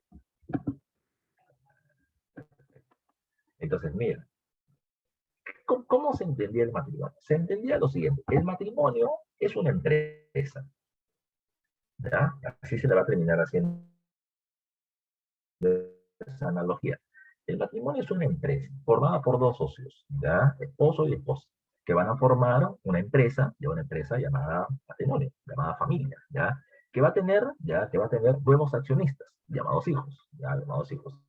Y que esta empresa va a terminar generando bienes, la vivienda, un carro, un terreno, la cuenta ya se forma, los socios también pueden querer ya no seguir siendo socios y por lo tanto pueden terminar disolviendo la empresa y separándose. Por eso es que en esa constitución se estableció el derecho del matrimonio, pero el matrimonio civil, como ya, y además con eso, el denominado derecho al divorcio. Si ya no quieres estar casado, te divorcias, porque repito, es como una empresa, ¿ya? Como una empresa. Pues una pregunta, ¿y el matrimonio religioso? Si quieres te casas por religioso, pero ya no tiene ningún tipo de validez legal, solamente el matrimonio civil. Por eso es que mucha gente cuando se casa por civil y por religioso. Ya me caso frente al Estado, porque así se va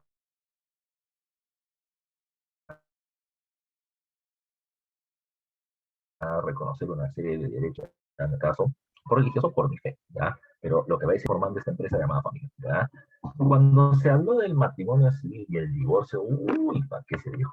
Recuerden algo, ¿ah? Puede existir una ley en la Constitución, pero la única manera de que se aplique esa ley es que tiene algo llamado reglamento, ¿ya? Reglamento, una serie de normas precisamente en su interior para ver cómo se va a terminar llevando a la práctica legal esa propuesta. En el Congreso hubo un fuerte debate. Los sectores más conservadores y los sectores más ligados a la Iglesia Católica van a terminar diciendo que no, van a rechazar ya precisamente al matrimonio civil porque van a terminar dejando de lado los intereses de la Iglesia. Es más, los sacerdotes en las misas le van a terminar diciendo a la gente no puede ser posible, que el gobierno quiere eliminar el matrimonio frente a Dios, que es lo más importante, que es lo que termina siendo sacrosanto, una familia que evita que ésta se rompa.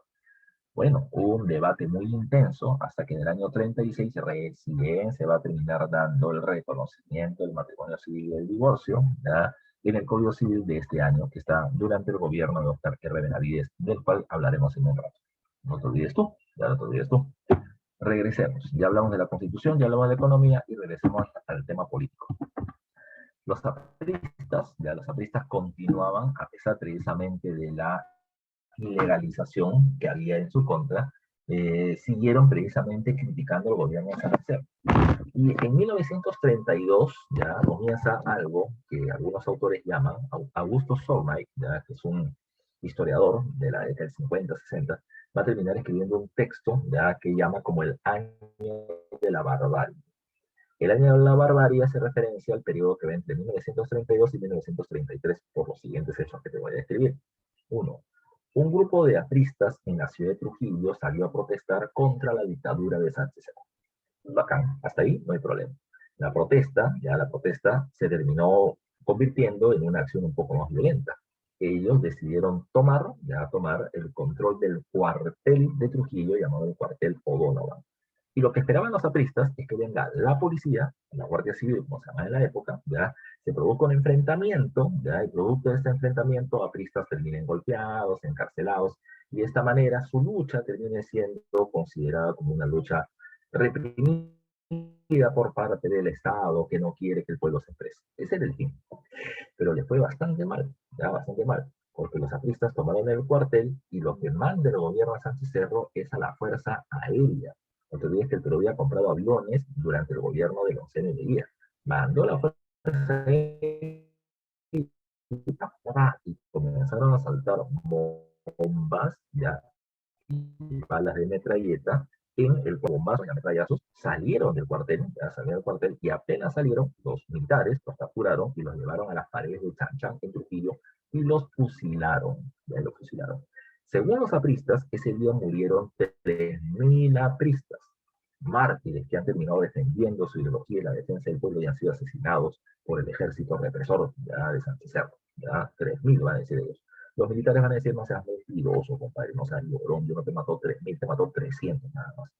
Mira, toma en cuenta, 300 es un montón de gente, ¿ya? Acá por dos muertos, ¿ya? Por Inti, y no me acuerdo del otro personaje, del otro joven, a Merino, que acá dice su compañera que se parece al presidente Benavides, lo terminaron sacando de gobierno, ¿ya? Pero por 300, ya por 300 muertos, la cifra era escandalosa. Al APRA le gustó precisamente el número de muertos. ¿Por qué? Porque eso los ponía a ellos como los perseguidos, como los reprimidos, etcétera, por parte del gobierno central. Pero la imagen del presidente Sánchez Cerro se va a terminar viendo muy golpeada, como un presidente represor y que no termina permitiendo la libertad de expresión en el país. Bueno, Sánchez Cerro tiene este problema, al cual él le va a intentar sacar petróleo, se le va a intentar sacar beneficio. ¿Cuál fue esto? El llamado incidente de Leticia. Persona, Leticia es un puerto que se termina encontrando en el trapecio amazónico, que el Perú le había entregado a Colombia producto del Tratado Salomón y los Andes en el año 1922. ¿Ya? La población de Leticia, desde esa fecha en adelante, periódicamente protestaba exigiendo su retorno al territorio peruano. Y eso es precisamente lo que se veía en este cartel. Viva Leticia peruano, viva el Perú. Ellos querían regresar al territorio del Perú. ¿Qué pasó? La población de Leticia, o varias veces lo había hecho, que hicieron en este momento. Terminaron tomando el control del puerto de Leticia, sacaron bandera colombiana, pusieron bandera peruana, cantaron el himno y pidieron que Perú retorne.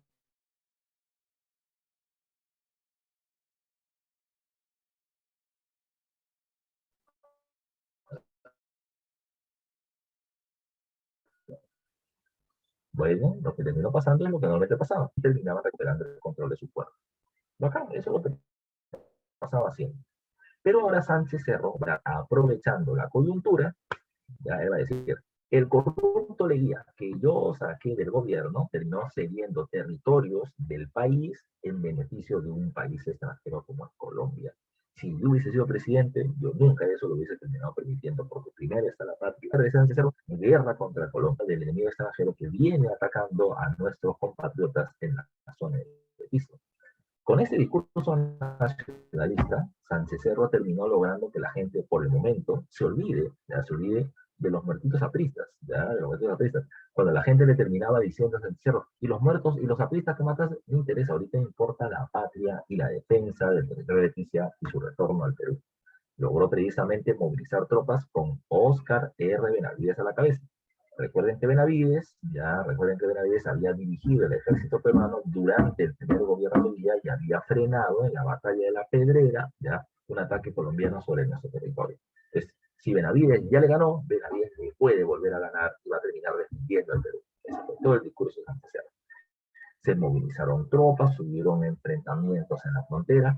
Mientras tanto, en diferentes ciudades del Perú, como en Lima, un grupo de jóvenes terminó siendo sorteado y terminaron teniendo la mala suerte de tener los números, ya los números que fueron sorteados, y terminaron siendo obligados a prepararse como tropas para ir a pelear en la frontera contra Colombia. Bueno, mientras que las tropas fueron preparadas en el hipódromo de Santa Beatriz. El hipódromo de Santa Beatriz es lo que ahora es el llamado Campo de Marte. Mientras que las tropas fueron preparadas ahí y ya habían culminado su preparación y iban a ser enviados a la frontera a pelear, Sánchez era que se vayan a la frontera a pelear.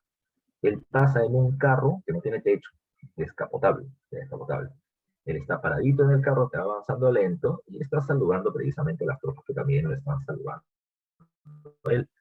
Pero mientras que él hace esto, ya entre los militares que estaban ahí formados, ¡pum! Y en esa balacera hubieron dos muertos, el presidente Sánchez Cerro y el que supuestamente lanza la bala contra el presidente. Cuando él tira la bala, ya automáticamente la gente lo acribilla a él, lo balean hasta matarlo, y le encuentran un carnet aprista. Aprista. Su nombre era Abelardo. ¿Por qué? O sea, ¿por qué? Porque le encuentran precisamente el carnet. Le encuentran el carnet, ya le encuentran el carnet y lo matan, pero el problema fue que del arma de Abelardo Mendoza le iba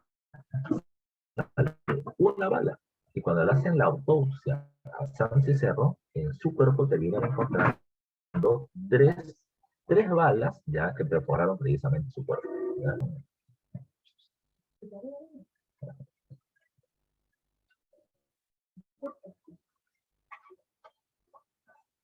De tal manera que, repito, en el cuerpo de Sánchez Cerro habían tres balas ya que habían generado su muerte. Qué raro, a menos que esa bala ya terminó teniendo efecto ya pasado, entró por un lado y salió por el otro, qué raro que Sánchez Cerro haya muerto así. ¿Sabes qué cosa es lo más raro? ¿Ya? ¿Sabes qué cosa es lo más raro? Lo más raro termina siendo, que un día antes de la muerte de Sánchez Cerro, el Congreso de la República terminó convocando de emergencia a Óscar R. Benavides, el general que estaba dirigiendo la guerra contra Colombia en la frontera. Lo terminó llamando de emergencia, ya de emergencia, a Lima. Él vino, dejó la guerra, dejó el frente de batalla, vino a Lima y tuvo una sesión secreta en el Congreso, un día antes de la muerte de Sánchez Cerro. Al día siguiente, Sánchez Cerro muere. Y al día subsiguiente, el Congreso de la República, todavía de luto, nombra a Óscar R. Benavides para que culmine el gobierno del presidente Sánchez Cerro. Es muy rara la situación. Es más raro por lo siguiente. Óscar R. Benavides, como presidente de la República, ahora nombrado por el Congreso, tiene como primera medida, ¿qué cosa? Tiene como primera medida el reconocimiento del Tratado Salomón Lozano con Colombia y por lo tanto la eliminación del conflicto que se iba a tener con este país. Por eso es que a su gobierno se le conoce como un gobierno de paz, porque evitó el conflicto con Colombia. ¿Ya? ¿Recuerdan? ¿Ah? Muchas interpretaciones dicen que al final fue una conspiración del Congreso y del Ejército a la muerte de Sánchez Cerro y pusieron a Benavides para evitar la guerra contra Colombia. Segundo, la segunda medida inmediata que termina tomando Óscar R. Benavides terminó siendo la Ley de Amnistía General. ¿Ya? A ver, recuerden que la palabra amnistía viene de la palabra amnesia, y amnesia significa olvido. ¿Ya? Olvido. ¿Qué cosa es lo que le van a terminar diciendo a lo que dice el presidente Benavides? El gobierno se olvida de la muerte del presidente Sánchez Cerro, ¿ya? Y de esta manera, los apristas se olvidan ya de la muerte de los apristas en Trujillo. Si estos eventos no han sucedido, entonces no tiene por qué haber ningún procesado legalmente, ninguna persona encarcelada por ese tipo de delitos. ¿Ya? De esta manera, los dirigentes apristas y los comunistas que estaban en la cárcel perseguidos, que lo hicieron, terminaron firmando rápidamente la ley de amnistía que Benavides había planteado, estableciéndose así, de esta manera, el llamado gobierno de orden, paz y concordia. Benavides aparecía como un presidente que buscaba precisamente la paz y la tranquilidad a nivel nacional y por lo tanto terminaba siendo visto como un presidente democrático, que es lo último que era, ¿ya? Lo último que era. Benavides, repito, él llegó al gobierno para culminar el periodo presidencial de Sánchez Cerro. Sánchez Cerro fue electo presidente en el año 31 y de acuerdo a la Constitución de 1920, él debía gobernar hasta el año 1936. Y Benavides, por lo tanto, solamente debió gobernar hasta el año 36. Profe, ¿y por qué gobierna hasta el año 39? Te explico. En el año 36, el Jurado Nacional de Elecciones convocó un proceso electoral, pero el mismo Jurado Nacional de Elecciones eliminó el proceso electoral considerando que muchos de los candidatos habían terminado estableciendo fraude documentario. O sea, que muchos habían terminado mintiendo en sus hojas de vida y en los documentos que habían terminado presentando. Bajo ese argumento, el proceso electoral se anuló y el Congreso dijo, bueno, si Benavides está gobernando hasta el año 36, entonces que gobierna hasta el año 39, ya que la Constitución del 33 considera que los presidentes deben gobernar 6 años. ¿Ya? Por eso es que le permitieron la continuidad en el gobierno. ¿Ya? Las elecciones fueron anuladas. Otra cuestión más. Benavides es un gobernante totalmente fascista. ¿Ya? Fascista. ¿Qué cosa implica eso? ¿Ya? ¿Qué cosa implica eso? El fascismo, que ya hemos estado viendo que es pro-burgués, conservador, radicalmente anticomunista, antiliberal, antidemocrático, todo lo que hemos dicho, el fascismo se caracteriza además de eso por lo siguiente. El fascismo tiene dos guantes, ahí me gusta decirlo así. El fascismo tiene dos guantes. Tiene un guante blanco y tiene un guante de hierro. ¿Ya? Un guante blanco y un guante de hierro. ¿Qué significa eso? Con el guante blanco, el gobierno fascista lo que hace es entregarle a los sectores populares, sobre todo los obreros, que podían tener una mayor tendencia hacia el comunismo, les entrega a ellos una serie de beneficios. ¿De beneficios para qué? Para que se alejen de los partidos de izquierda, de los partidos subversivos, de los partidos socialistas, y se terminen alineando el gobierno, debilitando precisamente estos partidos de oposición que afectan a la oligarquía o a la burguesía. ¿Ya? Pero, aquellos que no quieren aceptar por las buenas ponerse del lado del gobierno, van a terminar siendo reprimidos por las balas, ya reprimidos por las balas. Y veamos precisamente qué pasa con eso. Benavides, ya Benavides podemos considerarlo como un gobierno fascista, ¿por qué? Primero veamos sus medidas con la mano derecha, con el guante blanco. Esa medida, la más importante del gobierno, sin duda alguna, va a terminar siendo la ley del seguro social obrero obligatorio. ¿Ya? ¿Cómo es esto? El gobierno de Benavides planteó lo siguiente, ¿ya? Todos los empleadores, todos los dueños de empresas, ¿ya? De empresas, ¿qué es lo que van a hacer? ¿Ya? ¿Qué es lo que van a hacer? Todos los dueños de empresas van a terminar pagando un seguro monetario por los trabajadores que terminen teniendo. Por cada trabajador que tenga, van a terminar pagando un seguro. Ya van a pagar un seguro. Ahora, ¿qué cubre ese seguro? Ese seguro termina cubriendo la salud integral del trabajador y su familia directa. ¿A qué me refiero? ¿Te acuerdas que en el primer gobierno de Leguía se estableció la ley de accidente de trabajo y se decía que si tú tenías un accidente dentro del centro laboral, el empleador está obligado a curar las heridas que tengas? Pero que te acuerdes, porque son datos importantes. Lo que va a decir el gobierno de Benavides es, si una persona tiene un accidente dentro del centro laboral, precisamente con ese dinero que se ha pagado por su seguro, se va a terminar cuidando su salud. Ya, repito, dentro o fuera del centro laboral. Me rompió una pierna, ya me rompió un brazo trabajando, ya trabajando, el seguro va a terminar cubriendo mi tema de salud. Me rompí ya una pierna jugando pelota con mis amigos en el barrio, no te preocupes, el seguro cubre la totalidad de tu problema de salud del trabajador y de su familia directa. ¿Quiénes son su familia directa? Solo esposa y hijos. Entonces, si tu esposa tenía un problema de salud o tiene que dar a luz a tu hijo, todo eso lo va a terminar cubriendo el seguro. Ahí venía un punto importantísimo, ¿ya? Importantísimo que hay que acordarse. ¿Quién es mi esposa? Mi esposa es la mujer con la que yo me he terminado casando mediante la vía legal, ¿ya? Mediante la vía legal. Y la cuestión está, en esa época, toma en cuenta que todavía había un debate sobre si el matrimonio civil se debía hacer o no. Mucha gente católica ligada a la iglesia va a terminar diciendo, no, no, no, no, no. No casarse por la iglesia y casarse por el matrimonio civil es pecado, Diosito nos va a terminar castigando. Pero cuando se le dijo a los obreros, si tú te casas por la vía civil, entonces tu esposa y tus hijos van a tener una salud beneficiada por parte del Estado que a ti no te va a costar dinero. Ahí es ahí donde la gente comenzó a casarse de manera más masiva aún, ¿ya? Porque se dieron cuenta lo beneficioso que era el matrimonio civil, porque vas a tener el seguro social obrero. Profe, ya está bien. Tengo el seguro social, mi familia va a terminar teniendo acceso a un sistema de salud. La pregunta termina siendo, ¿y dónde me voy a atender? Pero se produce una serie de postas médicas, pero para eso además se creó un hospital para los obreros, que es el llamado Hospital del Obrero, así se le sigue llamando hasta ahora. Hasta ahora. Eh, está cerca a la Facultad de Medicina de San Marcos, ¿ya? A San Fernando. Entonces recuerden precisamente ese tipo de datos en particular. ¿Qué gobierno de Benavides también se va a terminar creando el Ministerio de Educación y Trabajo y Asistencia Social? La idea era intentar con el caso del Ministerio de Trabajo y cosas, terminar protegiendo a los trabajadores en caso de abusos en su contra, y además los asistentes sociales se preocuparían de que si un trabajador, por ejemplo, tiene un accidente en el centro laboral, los asistentes sociales son los que van a terminar viendo todo el proceso de cómo terminar curando su herida.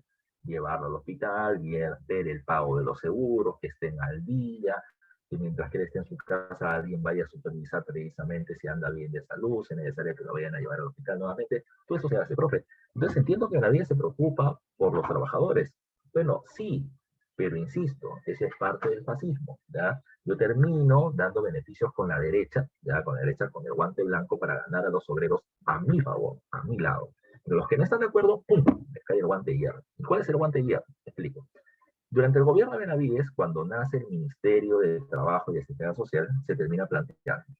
Todos los gremios de trabajadores, todos los sindicatos que existen, van a terminar siendo reconocidos legalmente. Ya, legalmente. Por lo tanto, van a terminar teniendo personalidad jurídica, pueden terminar teniendo propiedades y pueden terminar siendo reconocidos para la defensa de los trabajadores que en ese grupo pertenecen. Hasta ese lugar es bonito. Pero el problema estuvo en que el gobierno comenzó a tener la lista de toditos los trabajadores que estaban sindicalizados, ¿ya? Y si alguno de esos trabajadores o sindicatos no querían hacer lo que el gobierno pedía, simplemente los terminaban persiguiendo para encarcelarlos o asesinarlos. Literalmente, con Benavides va a haber una fuerte persecución política y asesinato de un montón de opositores. Segundo caso, para que entiendas eso, durante el gobierno de Benavides se termina trayendo una misión policial italiana, Benito Mussolini, fascismo, ¿ya? Perú, para que termine preparando a la policía peruana, a la Guardia Civil, en un grupo llamado como el Grupo Antimotines, en castellano.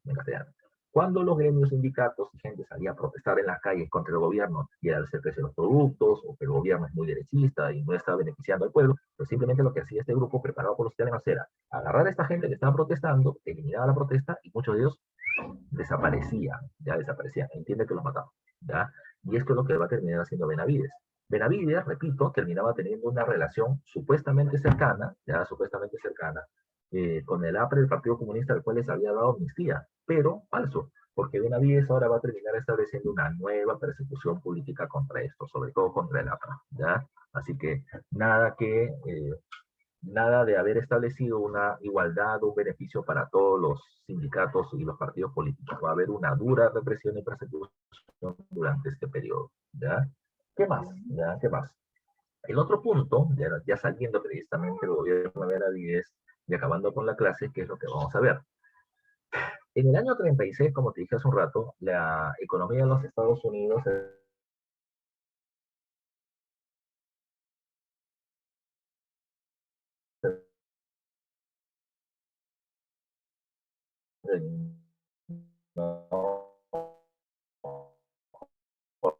fortaleciendo. Y precisamente, ya que Estados Unidos tenía un poco más de plata, yo te decía la vez pasada que durante los años, si el presidente se fue la misión, repito, ahora Estados Unidos, ¿qué cosa es lo que va a hacer? Te va a prestar plata solamente para lo que ellos, ya para la infraestructura. Una de ellas va a terminar siendo la carretera panamericana. Panamericano significa de toda América. Estados Unidos va a terminar estableciendo la construcción de una carretera de penetración a todos los países, ¿ya?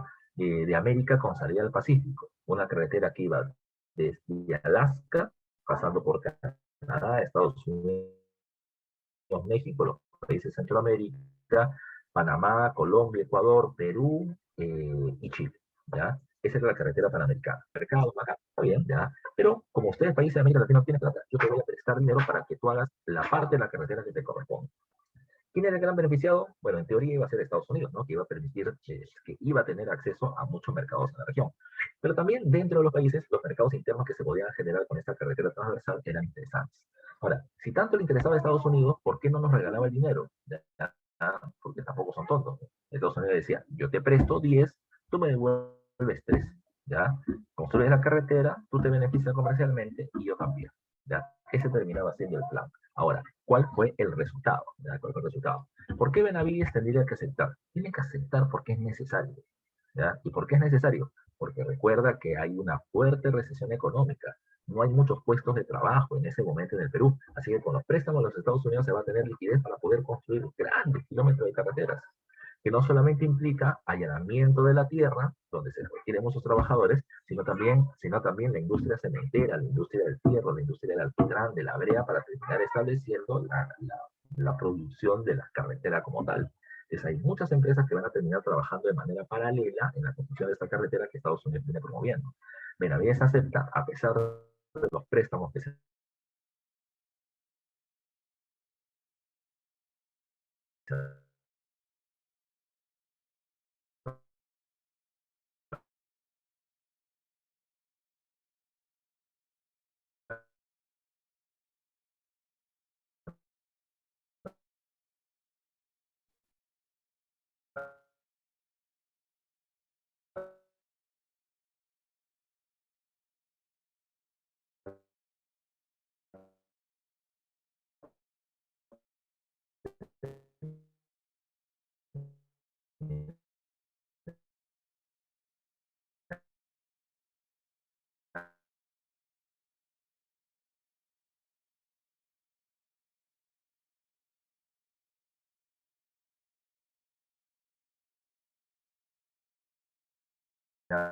teniendo la terminar amasar. Profe, Se tardó un poquito la señal porque es que no se fue lo que pasó. Durante el gobierno, durante esta época final del gobierno de Benavides, insisto, el gobierno, ya el gobierno está promoviendo, el gobierno de los Estados Unidos está promoviendo estas obras públicas que países como el Perú y otros países aceptan con la finalidad de terminar generando. De nuevo, está fallando ahorita la señal, Miriam. Hace un momento se cortó porque entró una llamada. Y cada vez que entra una llamada se corta la señal. ¿Ya? Ahorita está normal, ahorita está tranquilo. ¿Ya? A ver, te decía, regresemos. Te decía que no solamente está la carretera panamericana, la carretera central, ya la carretera central va a terminar naciendo en Lima, ya, y va a terminar yendo hacia la sierra central del Perú, ya, hacia la zona de Junín. ¿Por qué? Porque ahí están los centros mineros. Estados Unidos le dice, Perú, ¿te presto plata para esa carretera? Claro, porque Estados Unidos quiere invertir en minería, ya quiere invertir en minería, pero no quiere invertir en la carretera, que eso lo haga el Estado. Te presto plata a la carretera, genera puestos de trabajo, pero al fin y al cabo Estados Unidos será el gran beneficiario de la época. Y así pasó. No solamente eso, sino que se va a terminar construyendo el puerto de Matarani en el sur y se va a terminar construyendo o se va a terminar ampliando el puerto del Callao en el Lima. ¿Ya? ¿Para qué? Para que se pueda terminar exportando más materias primas y Estados Unidos pueda terminar trayendo una mayor cantidad de mercancías. Entonces, Estados Unidos prestó plata para ser ellos los mayores beneficiarios. ¿Ya? Eso fue lo que se hizo. Y repito, el gobierno lo acepta porque van a haber muchos puestos de trabajo. Además, se culmina construcciones que se habían iniciado durante la época del gobierno de Leguía. Construcción de Palacio de Gobierno, la justicia y varios otros, repito, porque eran puestos de trabajo.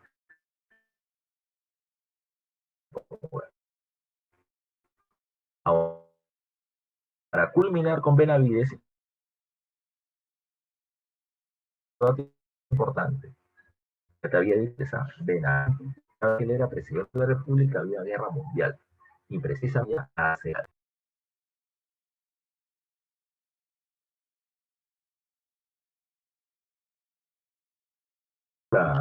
el material, ¿no? Aquí está la parte teórica que ustedes también deberían hablar. Ya, a ver, va. Ahora vamos a terminar con las preguntas de la diapositiva. Pregunta número 1 dice, ¿quién el denominado tercer militar del Partido Civil en las dos primeras décadas del siglo XX sería la República Aristocrática, pero no el tercer militarismo, que es luego? Apogeo económico y político de la oligarquía terrateniente a través del Partido Civil y los gobiernos democráticos. Partido Civil, quien tiene el control del Estado. C. Etapa de autoritarismo militar post-onceno. Repito, etapa de autoritarismo militar post-onceno de Leguía, donde la Guardia Civil ejerció el control absoluto del poder político. ¿Ya? Esa podría ser, ¿ya? Esa podría ser una clave. ¿Ya? Y la D me dice, periodo post-patria nueva, que es lo mismo de hablar del oncenio de Leguía, donde la oligarquía intentó restaurar un orden social y político muy cerca, pero la mejor clave es la guía de la policía, y quien va a gobernar va a terminar gobernando en favor de la oligarquía hacendaria, de los grandes terratenientes. Entonces, ¿qué es el tercer militarismo? Un periodo post-oncenio, post-patria nueva. Y segundo, recuerda que en este periodo se intenta restaurar el poder de la oligarquía, desplazando a los sectores populares. Sus partidos que los representan, recuerdan que van a ser perseguidos e ilegalizados.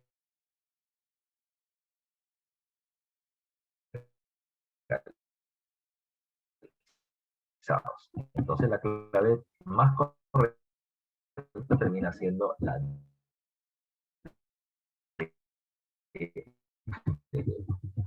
¿ok? Pregunta 2. Dice, en el se muestra un gobierno republicano, te digo, un gobierno de la época republicana. ¿Qué enunciado ya de los que se presentan corresponden al régimen? Acá terminamos encontrando a Sánchez Cerro.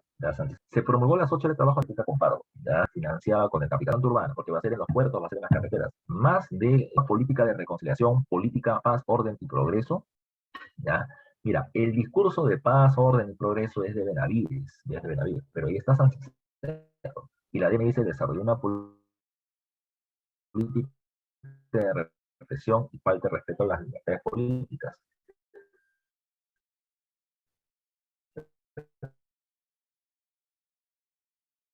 Recuerda, se legaliza los partidos,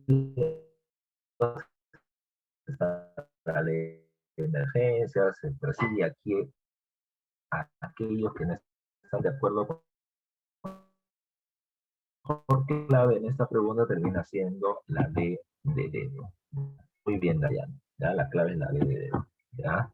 A ver, vámonos a la pregunta número 3. Dice, desde que Sánchez Cerro libertó al Perú del modo en la que lo tenía su gobierno del oncenio, recibe la odiosa política de sus adversarios. Era capturar el poder en el texto anterior. Dice, explica las razones de la guerra civil en la década de 30. Bueno, no necesariamente, ¿no? Se explica cómo se intenta asesinar a Sánchez Cerro, ¿ya? Dice, describe la situación política favorable a Sánchez Cerro. Bueno, lo han querido matar, tan favorable no era. Dice, expone cómo es el régimen represor de Sánchez Cerro. Bueno, explica que durante ese momento aparecen grupos de oposición política que vienen criticando al presidente de la República y hasta que lo quieren matar, ¿ya? Puede ser. Y se victimiza al gobierno de Sánchez Cerro. Ese es lo correcto, ¿no? Pone de que cómo Sánchez Cerro representa los intereses de la patria, la imagen precisamente de una unidad nacional. Estos grupos subversivos quieren terminar afectando a ellos. Y clave en esta pregunta 3 también. A ver.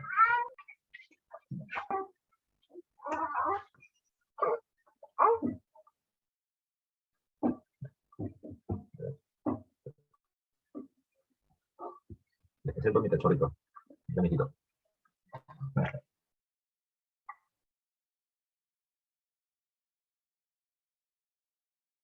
Vamos a recargarlo porque no va a aburrir.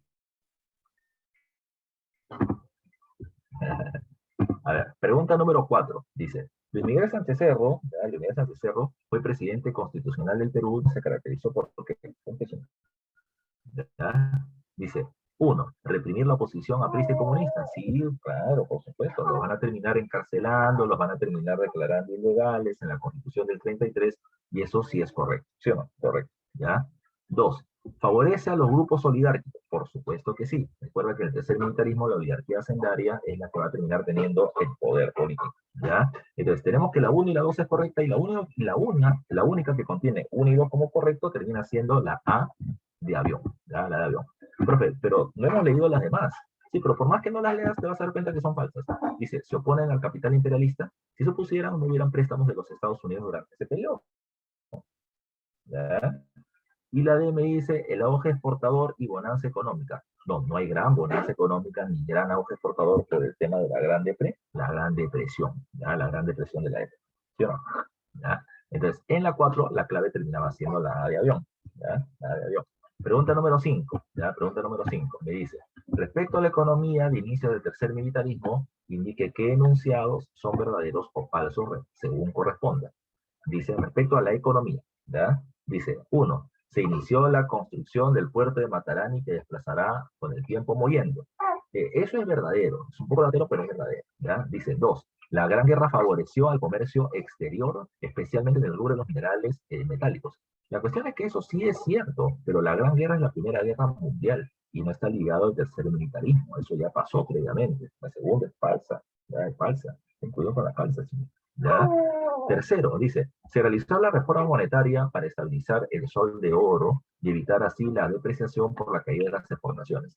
Si hay reformas monetarias, ya no se crea una nueva moneda, simplemente se termina creando la estabilidad. Lo que decía, con el BCR se va a terminar comprando y vendiendo dólares para intentar mantener la economía estable, ¿ya? Y la 4 me dice, se implementó una reforma del sistema financiero de regresar el Banco de Reserva y crearse la ley de bancos. Ah, esta sí es complicada, porque esa última termina siendo verdadera. Entonces, si la última es verdadera, la clave tiene que ser verdadero, falso, verdadero, verdadero. ¿Ya? Verdadero, falso, verdadero, verdadero. ¿Ya? Y por lo tanto, acá debe haber una corrección en la alternativa B, ¿ya? Para que sea al final verdadero y se tenga esta como clave. ¿Ya? Verdadero, falso, verdadero, verdadero. ¿Ya? A la vez de una pequeña corrección para el caso. Ya. Pregunta número 6. Ya, pregunta número 6. La siguiente imagen es una fotografía tomada en 1932 y en esta se observa una manifestación en favor de la población peruana de Leticia. Este hecho se enmarcó en el conflicto peruano-colombiano, ¿ya? Dice, a la historia peruana. Dice, 1. Sánchez Cerro hace un llamado a las tropas, ¿ya? Y algunas de estas les pasará revista en el pueblo de Santa Beatriz. Claro, donde pasa revista es que los está saludando y ahí es donde lo matan, ¿ya? Eso es verdadero. Si lo 1 es verdadero, entonces solamente pueden ser clave A o B, porque contienen al número 1, ¿ya? ¿Ya? Si contienen al número 1, recuerda, puede ser 1 y 2, 1 y 3. La 4 es falsa, de arranque. Solamente vamos a comprobar que es falsa. Dice, se firma el Tratado Salomón-Lozano, en donde el gobierno peruano reconoció la soberanía de la región de Caquetá al Estado colombiano. Eso es verdad, pero no durante el tercer militarismo. Ese fue el argumento para el Tratado Salomón-Lozano en 1922. Por eso es que es falso. El hecho es verdadero, pero no es el tercer militarismo. Dice, 2. El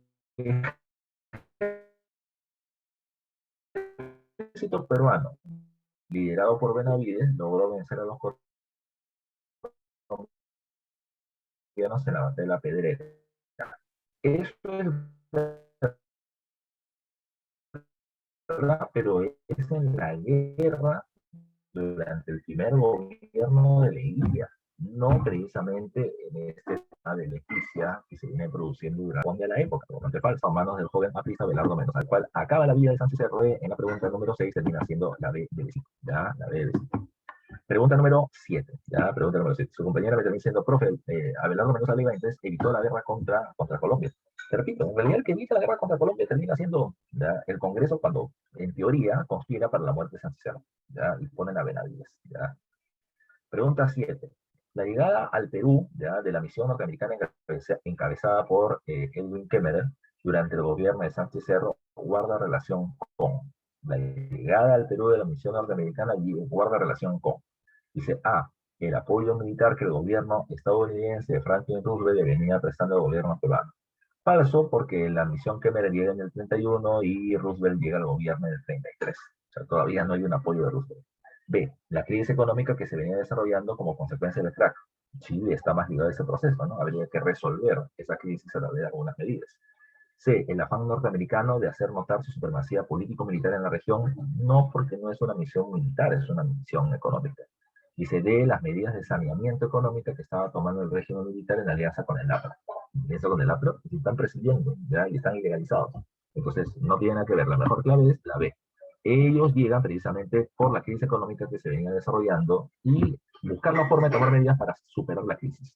La siguiente tiene por clave la B de decito, o la D de dedo. ¿Ya? Pregunta 8. ¿Fueron medidas represivas inspiradas en el fascismo europeo durante el gobierno de Benavides? Dice, 1. Se contrató una misión policial italiana para instruir el cuerpo de seguridad y a la Guardia Civil. Verdad, la policía antimotines para eliminar las protestas contra el gobierno. La 1 es correcta. Si la 1 es correcta, entonces nuevamente vuelvo. Solamente puede ser la B o la C que contienen la alternativa 1. ¿Ya? Ahora, de esta segunda es donde se define la clave. Dice, se creó un batallón de asalto encargado de disolver las manifestaciones populares y proteger a personajes políticos oficialistas del gobierno. Verdadero. La clave tiene que ser la unidad interior para contener las movilizaciones sociales y reprimir partidos políticos opositores. No. La ley de seguridad interior se hace más adelante en el gobierno de Odría. Sí es de tendencia fascista, sí de tendencia conservadora, pero no de la época del gobierno de Benavides. Entonces la clave termina siendo la C, 1 y 2. Ya, 1 y 2. Pregunta número 9. Ya vamos culminando, faltan 2. Benavides asumió la presidencia el 8 de abril del año 33 con respaldo del Congreso Constituyente, quien votó para que completara el periodo del presidente Sánchez Cerro, que había fallecido. Su elección se hizo invocando la situación de emergencia que atravesaba el país, y es por ello que en su gobierno, concentró sus esfuerzos en lograr una salida pacífica al conflicto con Colombia, hecho que logró, aunque descuidando la política interna. Bueno, no la descuida, porque va a terminar metiendo un montón de golpes a quien se opone a él, ¿ya? A ver, B, se produjeron una serie de insurrecciones por parte de apristas, comunistas y fascistas que finalmente lograron obligarlo a renunciar a la presidencia. Él no renuncia a la presidencia, acaba su gobierno y los fascistas están de su lado además. C, se buscó el arreglo de paz con Colombia, mientras que en el frente interno se reprimían los apristas y comunistas, a la vez que se daban leyes a favor de la clase trabajadora. Eso está mejor. Primero dio la ley de amnistía, pero comenzó una nueva persecución contra ellos, y para que los obreros no se vayan con el APRA al gobierno militar. Esa C me parece que es la correcta. La D, se anuló toda participación política del APRA, en especial la de Luis Antonio Iguren Escudero, quien fue el segundo líder más influyente después de Aya Torre. Falso. En las elecciones de 1936, el que gana la elección es Iguren, ¿ya?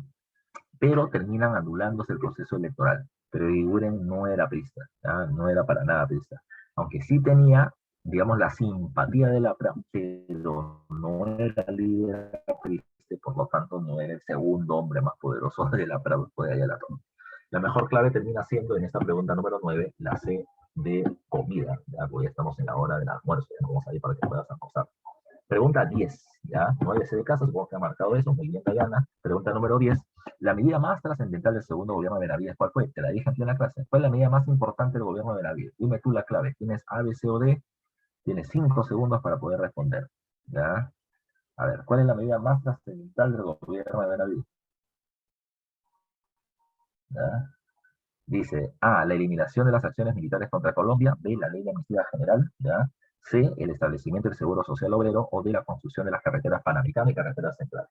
La clave correcta termina siendo, el establecimiento del seguro social obrero obligatorio, que está en la clave C, y que han respondido ya algunos de ustedes. Ha respondido, a ver, ¿quién respondió esto? Esto lo respondió Emily, lo terminó respondiendo también Emily, ya después los demás tuvieron alguna equivocación, ¿ya? Así que, por lo tanto, ya el seguro social obrero es la principal medida, no te olvides, para ganarle a los partidos de izquierda el apoyo al gobierno militar y terminar debilitando precisamente al APRA del Partido Comunista. Así que la clave correcta, repito, es la C de casa. Bueno, muchachos, eso es lo que teníamos que ver el día de hoy. Recuerden, tienen ustedes 10 preguntas domiciliarias extras. Por favor, practiquen, por favor, revísenlas. ¿Ya? Eso le va a terminar ayudando a ustedes a tener training, a terminar teniendo velocidad, ¿ya? Y además de eso, a mantener la información que hemos terminado teniendo en clase. ¿Ya? Así que nos vemos la siguiente semana, muchachos. Cuídense, por favor, sigan estudiando. ¿Ya? Un abrazo, chao, chao. Miriam, te lo dejo a los muchachos y vas a informar algo más.